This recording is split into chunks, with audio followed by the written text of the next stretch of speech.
Então vamos lá. Então, boa tarde ou boa noite a todos, sejam bem-vindos. Então, vamos começar explicando o título desse curso, que eu coloquei como Princípios e Métodos da Autoeducação.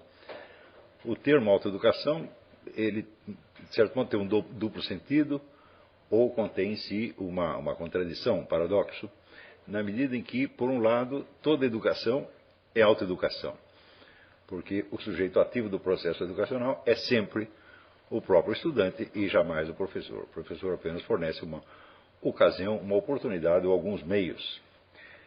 Mas o sujeito criador do processo educativo é o próprio estudante, sempre e necessariamente, caso exista algum sujeito ativo.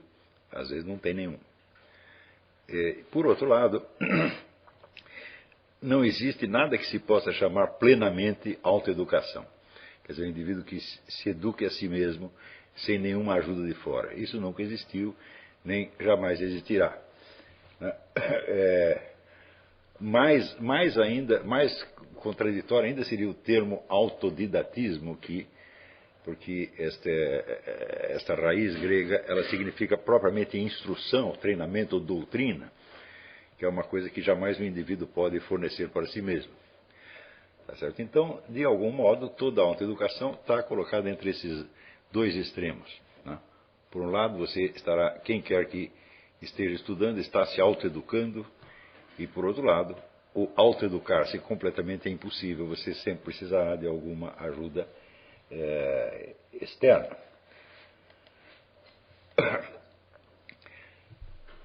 O que se entende universalmente como educação sempre depende de alguma meta ou modelo, né, que é colocado como termo final do processo educativo.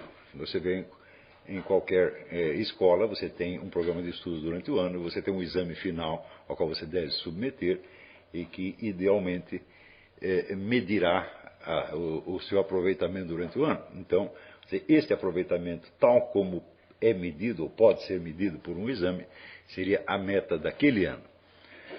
No conjunto, né, existe sempre alguma meta ou modelo ideal. Esse modelo pode ser extremamente modesto, no sentido de aquisição de determinadas habilidades específicas que, em princípio, não afetarão muito no conjunto a sua personalidade ou a sua vida, até, por outro lado, um modelo integral de ser humano a ser idealmente reproduzido ou transmitido para o aluno. Tá certo? Por exemplo, onde você tem, em certas escolas técnicas, por exemplo, você pode perfeitamente aprender computação ou aprender corte e costura ou qualquer outra coisa desse tipo, tá certo? Sem que isso seja, vamos dizer, a passagem de um modelo de conduta. Quer dizer, isso não vai alterar a estrutura da sua inteligência, da sua consciência. Vai apenas introduzir um elemento, tá certo? Que pode mexer um pouquinho no conjunto, mas sem alterá-lo profundamente. E, por outro lado, você pode ter algo, por exemplo, como a educação jesuítica, baseada, vamos dizer, em modelos fixos de conduta intelectual, moral e social que deveriam, idealmente, ser transmitidos aos alunos, de modo a poder garantir que a ordem jesuítica, a Companhia de Jesus, fosse composta inteiramente de pessoas, vamos dizer, com uma certa estrutura, que no essencial coincidissem numa certa estrutura de personalidade. Tá certo? Então, não é possível nem mesmo pensar em nenhum projeto educacional, seja para educar os outros, seja para educar você mesmo, sem você pensar na questão da meta ou modelo, quer dizer, aonde é que nós queremos chegar. Então, não é possível fazer um manual de autoeducação, um manual do autodidata que sirva para todas as pessoas. Para isso seria necessário conceber, vamos dizer, um modelo de meta final que fosse adequado para todas as pessoas em todos os ambientes sociais, culturais, etc. Isso é absolutamente impossível. Portanto, nós temos que limitar severamente o nosso campo, tá certo? E deixar claro desde o início a questão para quem este curso é dirigido e para quem esses princípios e métodos podem funcionar. E a resposta não é tão difícil assim. Esse curso foi feito para um público muito específico, que é o público dos meus alunos, seja aqueles que frequentam atualmente os cursos do Seminário de Filosofia, seja aqueles que os frequentaram ou pretendem voltar a frequentar. Quer dizer, há um público já mais ou menos formado e estabilizado em torno deste trabalho. E os preceitos e métodos que eu vou dar aqui servem para estas pessoas e não para quaisquer estudantes, tá certo? Ora, o que define, idealmente pelo menos, o aluno do Seminário de Filosofia? Desde o início eu deixei muito claro que eu não estava, que o meu propósito não era simplesmente educar pessoas do modo geral, tá certo? Mas educá-las para uma finalidade muito clara, muito definida e muito vinculada à presente situação histórica, social e cultural de um país determinado, que é o Brasil. Tá certo?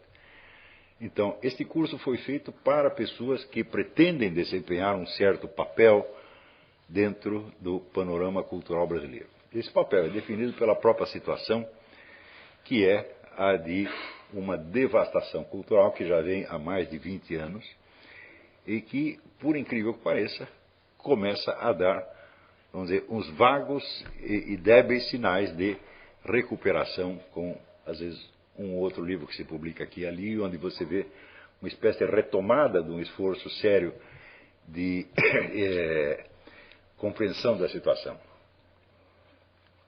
Mas durante 20 anos nós podemos dizer que a cultura superior praticamente desapareceu do Brasil. Isso não quer dizer que não houvesse em nenhuma faculdade, nenhum professor dando algum curso muito sério de alguma coisa. Mas é claro que esses professores existem, tá certo? E, na verdade, nem são tão poucos assim. O problema é que o trabalho deles se desenvolve estritamente dentro do quadro pedagógico determinado, tá certo? Versando sobre assuntos determinados da sua área profissional e pedagógica, sem ter um alcance cultural mais geral, ou seja, sem poder se incorporar numa espécie de debate cultural nacional, sem entrar, portanto, na história das ideias brasileiras. Então, não apenas porque não chega a um público maior, mas porque não versa sobre assuntos e sobre temas que sejam de importância para a compreensão da situação real na qual estamos vivendo. Por exemplo, se um sujeito fizer, vamos aqui fazer um belo trabalho de tradução e notas das Odes de Píndaro. Eu digo, bom, é um trabalho intelectual louvável, etc. Porém, a distância entre isto e a situação existencial do momento é muito grande. É claro que um homem de gênio pode estudar qualquer tema, por mais remoto que seja, e ele saberá vinculá-lo, às questões existenciais fundamentais do momento. Se vocês leram os ensaios literários do Otto Maria Karpov, vocês sabem do que eu estou falando. Não importa de qual autor ele está falando, pode ser de qualquer época ou lugar, sempre aquilo é encarado desde o ponto de vista dos problemas vitais do ser humano que está vivendo naquele momento, tá certo? Mas é evidente que nem todo professor de literatura ou de história pode fazer isto, tá certo? Então, o que essa gente fará é um trabalho, vamos dizer, respeitável dentro da sua área específica, mas sem nenhum peso para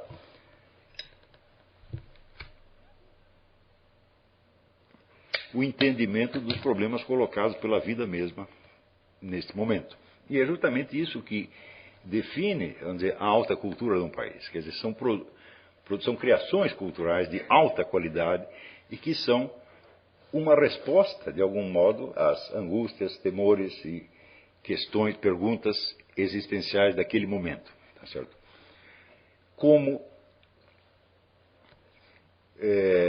vamos dizer, as questões fundamentais são de algum modo vivenciadas por todo mundo, ainda que nem todo mundo saiba expressá-las corretamente. Então, estas questões são, vamos dizer, o eixo, é o centro unificador da cultura nacional num determinado momento. Tá certo? Então,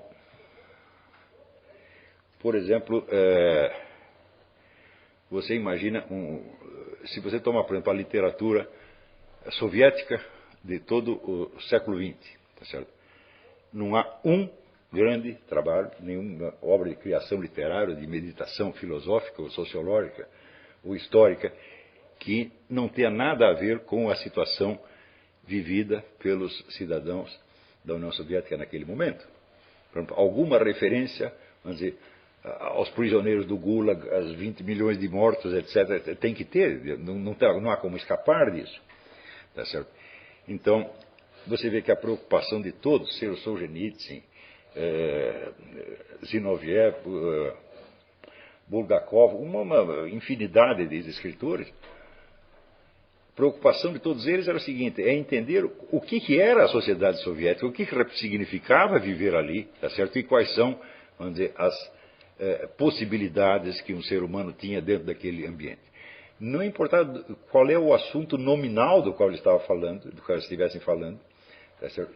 Estas questões básicas eram o centro. Claro que para buscar uma resposta a essas angústias do momento, você pode buscar inspiração em fontes remotíssimas. Tá certo? Você pode, sei lá, buscar uma resposta no teatro grego, nas obras de Homero, ou de Shakespeare, ou na literatura chinesa, em qualquer lugar. Quer dizer, não importa o assunto nominal, importa, vamos, por assim dizer, o ângulo existencial desde o qual você está enfocando a questão. E é neste sentido que eu digo que a cultura superior desapareceu do Brasil nos últimos, pelo menos 20 anos. Na verdade, 30. Tá certo? Ou seja, não há nenhuma tentativa, mas nem a mais tênue possível, de responder à questão. Dentro da escala, vamos dizer, da humanidade em geral, o que significa ser brasileiro nesse momento? Quer dizer, o que é a vida humana no Brasil, no momento que estamos vivendo, e como medi-la dentro da escala de valores universais. Não houve nem meio, não estou dizendo que as pessoas fracassaram, não estou dizendo que elas nem tentaram. Então, anteontem, conversando com um grupo de alunos em casa, eu dei um exemplo, por exemplo, de fenômenos sociais de importância enorme, que passaram simplesmente despercebidos, que não há a menor reação intelectual àquilo, não há a menor tentativa de entender aquilo e de avaliar o que aquilo representa, né, para o conjunto da população brasileira, ou pelo menos para as pessoas mais sensíveis dentro da população brasileira. Esse tema era o seguinte, é só para dar um exemplo. Então, eu notei que na cidade de São Paulo, a classe mais rica, a classe chamada classe dominante, ela sempre se mostrou incapaz de defender o seu território. Então, primeiro, eles desbravam uma certa área, constroem, né, seus casarões e vão morando lá, mas a primeira invasão de uma classe mais baixa, eles se retiram e vão para mais longe, e mais longe, e mais longe, e mais longe, e mais longe. Eu me lembro, por exemplo, de uma época em que uma rua chamada Rua Augusta ainda era uma rua elegante. Depois virou uma rua de comércio, depois virou uma rua de prostituição, e depois virou uma rua de mendicância. E aonde foram parar as pessoas que estavam ali? Bom, até a década de 80 elas iam para um lugar chamado Morumbi, que era longe pra caramba, e se refugiavam no Morumbi. Hoje em dia o Morumbi também já está invadido e eles foram parar mais longe, e mais longe, e mais longe. Então, você vê, se uma classe não exerce um domínio territorial, em que sentido você pode dizer que ela é dominante? Então, bom, o Brasil parece ter uma classe rica, mas não uma classe dominante. É uma classe que apenas tem mais dinheiro que os outros, mas não tem poder efetivo, não tem poder sequer para determinar onde ela própria deve morar.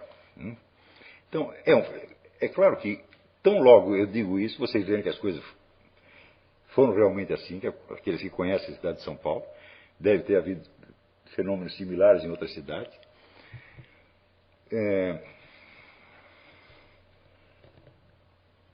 Você imagina, por exemplo, o que aconteceria aqui nos Estados Unidos se um comércio de bugigangas, um bando de camelôs, ocupasse Wall Street e expulsasse os bancos. Todo mundo entenderia que aquilo é uma crise nacional. Né? No entanto, no Brasil isso já aconteceu várias vezes e ninguém percebeu. Este é o ponto. Nós, que somos gente de estudo, nós podemos interferir muito pouco no que acontece. A nossa obrigação não é fazer com que as coisas aconteçam ou impedir que elas aconteçam, mas é registrar que aconteceram e tentar compreendê-las e passar uma compreensão daquilo para as próximas gerações, para que elas tenham uma ideia de qual é o pano de fundo histórico dentro do qual elas surgiram. Não é isso? Então, isso quer dizer que no Brasil, pelo menos há 3 gerações, as pessoas vêm nascendo, calculando uma geração mais ou menos em 15 anos, as pessoas vêm nascendo e sendo jogadas dentro de um panorama onde não tem nenhum fundo histórico. Elas não sabem em que capítulo da história elas estão entrando, elas não sabem qual é o enredo do qual fazem parte. E ninguém lhes diz isso. Isso quer dizer que não só esse processo que eu descrevi, mas muitíssimos outros aconteceram como no filme Excalibur, né, quando o mago Merlin se transforma em dragão. E ele diz, a transformação tem que se dar no escuro e no meio da névoa, para que ninguém perceba o que está acontecendo. Então isso quer dizer que houve um processo desse tipo. E evidentemente isso tem literalmente um efeito mágico na cabeça das pessoas. Então, como elas não sabem o que estava acontecendo antes, elas não têm medida do que está acontecendo agora. E, portanto, elas também não sabem qual é o papel delas próprias no conjunto. Você não sabe qual é o enredo da história, né? Você é como, né, um ator que fosse jogado de repente no meio do palco, sem que as pessoas lhe informassem se ali estão representando Hamlet, o Rigoletto, ou o teatro grego, ou qualquer outra coisa. Ou seja, você não sabe qual é o enredo, não sabe qual é o seu papel, não sabe o que você deve dizer e não entende as respostas dos outros. Um dos efeitos mais óbvios disto é a total insegurança. Quer dizer, as pessoas não sabem o que a sociedade está exigindo delas, não sabem quais são as regras de conduta que as levarão ao sucesso ou ao fracasso, não sabem se estão agradando ou desagradando, não sabem se são aceitas ou não, e, resultado, vivem numa permanente insegurança, mas não sabem que isto é insegurança, porque nunca sentiram outra coisa. Então a insegurança se tornou uma espécie de estado natural do brasileiro. E, naturalmente, a busca de alívio, a busca de proteção, a busca de alguma coisa na qual você possa se agarrar, é a preocupação mais constante que a gente observa nas presentes gerações. Então, de modo geral, são pessoas, então, sem valores claros, sem caráter, sem coragem, sem fibra, tá certo? E nas últimas gerações o que a gente vê é um show de covardia como eu nunca esperei ver na minha vida. Para vocês terem ideia, vamos dizer, da superfície de contraste, eu posso dizer que na minha geração, quando nós chegamos, vamos dizer, à idade adulta, por assim, a primeira juventude, né, 18, 20 anos, por volta, em meados dos anos 60. Na minha geração, um sujeito covarde destoava horrivelmente. E não era aceito, não era bem aceito. Por exemplo, numa briga de rua, você fosse forte ou fosse fraco, se os seus amigos se metiam numa briga de rua, você tinha que ficar lá e apanhar junto com eles. Se você não conseguisse bater em ninguém, pelo menos apanhar honradamente. Isso era normal. Para aqueles que se envolveram, por exemplo, em militância política, como eu mesmo e como muita gente fez, então a exigência de coragem era muito maior, muito maior. Eu me lembro que quando houve o golpe de 64, existia uma entidade chamada União Paulista dos Estudantes Secundários, onde eram todos comunistas, evidentemente, e aquela entidade foi cercada pela polícia, e um amigo meu, se não me engano, já falecido, chamado Otto Maracajá Branquinho, foi pelo muro de trás, ludibriou a polícia, saltou o muro e roubou todo o arquivo para salvar de uma ameaça de prisão, de repressão, milhares de estudantes que ele nunca tinha visto na vida dele. E ninguém mandou ele fazer isso. Ele simplesmente percebeu que a coisa ia acontecer, que havia um risco. E foi lá e fez a coisa certa. Então, quando as pessoas estão inseguras e com medo, a preocupação de fazer a coisa certa nunca aparece na mente delas. A primeira preocupação é assim: como que eu vou, né, me preservar? Ora, nós sabemos que se preservar é impossível, que a vida é constituída de riscos o tempo todo. Então, quer dizer, fazer a coisa certa é possível, preservar-se não é possível. Tá certo? Então, aqueles que resolvem arriscar e fazer a coisa certa, bom, acabam fazendo alguma coisa e adquirem, ao longo da vida, ao longo da sucessão dos seus atos, uma história e um senso de identidade. Então, quando perguntam, fulano, quem é você? Eu sou o cara que fez isto, mais isto, mais isto, mais isto, mais isto, mais isto, mais isto. A resposta é contar uma história. E essa história é constituída dos seus feitos. E os feitos são aquelas coisas que você fez em resposta à pergunta, qual é a coisa certa a fazer? Claro que dentro de uma escala onde há muitas diferenças, e podendo ser até que a coisa certa não fosse objetivamente aquela que você fez, mas foi a que lhe pareceu, sinceramente, ser a coisa certa. Não é isso?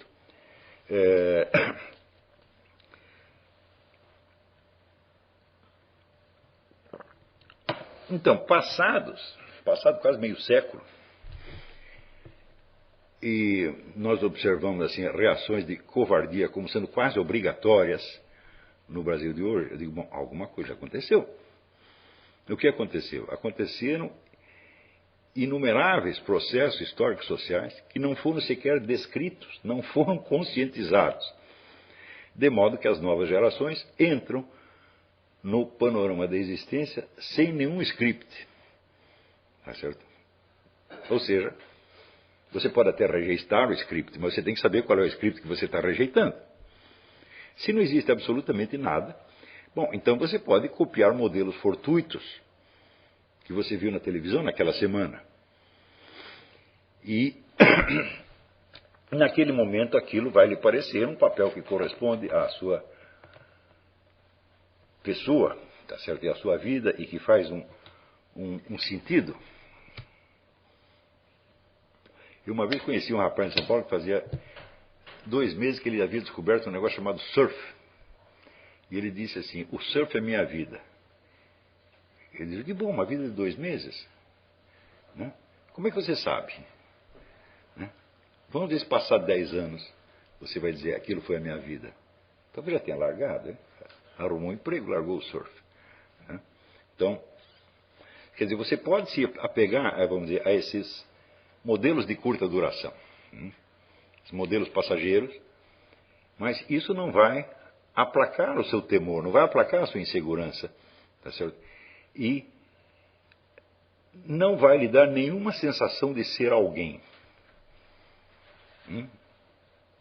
Quando você sente que você não é ninguém, então o desejo de ser alguém se torna uma coisa dramática e urgente. Mas você não sabe quem você quer ser. Você não tem os modelos, você não tem os scripts, você não tem um repertório de escolhas, tá certo? Você só tem, vamos dizer, uma coleção de pessoas que estão tão incertas quanto você, tá certo? Mas que, pelo número delas, você imagina que elas são mais fortes do que você tem uma coletividade, tá certo? Então, o desejo de ser aprovado por essa coletividade, o desejo de parecer normal, se torna uma verdadeira obsessão neurótica. E esta obsessão neurótica é o objetivo de vida de quase todos os brasileiros da presente geração.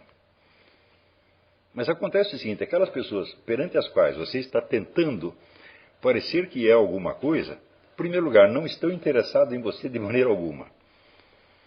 Não é isso? Então você entra naquela dialética do tímido. O tímido entra numa festa E ele age como se todo mundo estivesse prestando atenção nele, quando na verdade ninguém está. E este é precisamente o problema. Então, se estivessem prestando atenção em você, porque você alguma importância tem para eles, não para você mesmo. Não é isso? Mas como ninguém está prestando atenção, você sente um vazio em torno. E neste vazio, a necessidade de ser aprovado pelos outros se torna ainda mais intensa para você ter alguma referência e saber o que fazer. Então, isto aqui é um círculo vicioso, que é como, né, você amarrar a salsicha no rabo do cachorro e ele vai ficar correndo atrás da salsicha o resto da vida e não vai alcançar. Então, eis porque o Brasil é hoje o recordista mundial de casos de depressão. Se você falasse isso 30 anos atrás, seria impossível. Em épocas em que as pessoas eram muito mais pobres, em épocas até em que havia menos liberdade e havia menos oportunidades de emprego, etc., as pessoas não eram tão infelizes. Ao contrário, né, turistas, viajantes, né, que vinham da Europa, dos Estados Unidos, sempre notavam que o brasileiro, em média, era um povo muito feliz. Aliás, falei em surf, eu conheci um americano que era campeão mundial de surf. E que ele, para escapar do serviço militar, ele saiu correndo dos Estados Unidos e foi parar numa praia no Brasil. Só tinha gente pobre, uns caiçaras. E ele disse, eu nunca vi pessoa tão alegre quanto aqueles. Você não pode mais dizer isso do Brasil de hoje. Se tornou realmente, o país que era alegre se tornou um campeão mundial de depressão.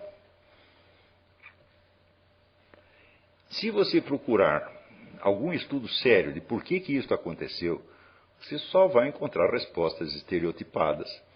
Por quê? Porque essas respostas são buscadas por estudiosos que se atêm aos métodos e conceitos da sua ciência em particular. Quando, para você entender uma coisa dessa, você precisa de uma amplitude de informação que vai assim, desde as estatísticas até a compreensão, as mudanças de linguagem, os estilos de vestir, etc, etc.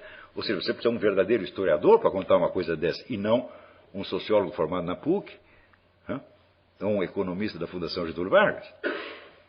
Então, quando aparece alguém tentando diagnosticar qualquer coisa que esteja acontecendo no Brasil, o diagnóstico surpreende pela sua pobreza, pela sua estreiteza mental e pela sua absoluta incapacidade de explicar o que quer que seja. Às vezes, esta incapacidade é ainda duplicada pela intervenção de preconceitos ideológicos que já determinam de antemão o tipo de causa que o sujeito deve encontrar. Não é isso? Então, aí, vamos dizer, as distorções e as fantasias não têm mais limite. Então, quer dizer, você tem, por um lado, pessoas bem intencionadas, mas sem o aparelhamento intelectual necessário para estudar aquilo que estão estudando, para investigar aqueles fenômenos que estão estudando, e, por outro lado, pessoas que não querem investigar nada, que querem apenas produzir mais, vamos dizer, um reforço de imagem do seu partido, da sua facção, né, do seu grupo de referência. Então, isso quer dizer que há 2 ou 3 gerações o Brasil está vivendo no escuro. As pessoas não sabem o que está acontecendo e não entendem. Por exemplo, se você acompanhar o que aconteceu na literatura brasileira, o Brasil é um país que ficou 30 anos sem literatura superior. Isto nunca aconteceu em nenhum país do Ocidente, por mais pobre que fosse.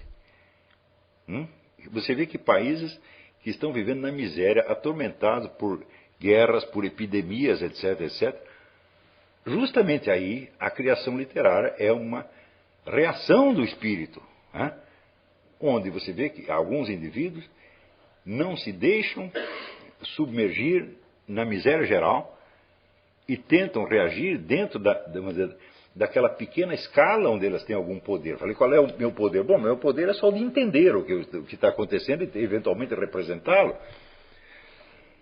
Se você observar a riqueza da literatura soviética durante o século XX, Tá certo? Ou a riqueza da literatura que vem de tantos países da África. E você compara o que aconteceu no Brasil, é uma coisa de deixar você profundamente envergonhado. Ou seja, não aconteceram coisas tão ruins no Brasil. Muita coisa no Brasil melhorou. Ou, digamos, por mais antipetistas que nós sejamos, nós não podemos deixar de reconhecer que a economia brasileira não vai tão mal. Ou não vai tão mal quanto seria de esperar. Não é isso? Por exemplo, a questão, vamos dizer, da escolaridade. Né? Quando eu tinha 20 anos, né, e fui trabalhar na mídia, eu sabia ali que apenas 30% dos brasileiros tinham acesso à instrução primária. Né? Hoje em dia você não tem uma criança fora das escolas. Você tem vaga sobrando. Por pior que seja a educação que ali se transmite, você não pode negar que, do ponto de vista quantitativo, ao menos, foi uma melhora extraordinária.